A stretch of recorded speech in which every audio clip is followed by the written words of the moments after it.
حضرت پیر کرم شاہ رحمۃ اللہ علیہ نے اپنی کتاب جو تفسیر انہوں نے لکھی ضیاء القرآن شریف، اس میں انہوں نے لکھا کہ تقویٰ کا مطلب کیا ہے. اب تقویٰ کا مطلب انہوں نے بیان کیا نا، کیا کمال کا کیا. انہوں نے کہا کہ جی اللہ یرا التقویٰ اللہ یراک اللہ حیث نہاک ولا یفقدک حیث امرک.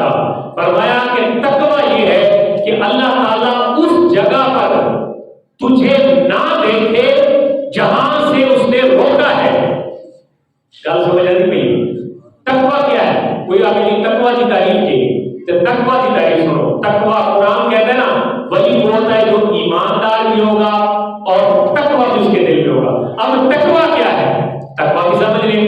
تقویٰ یہ ہے کہ اللہ یراک اللہ حیث نہاک، کہ اللہ تجھے وہاں نہ دیکھے جہاں اس نے روکا ہے، اور ولا یفقدک حیث امرک، اور وہاں مفقود نہ پائے، وہاں گم نہ پائے جہاں جانے کا حکم دیا ہے.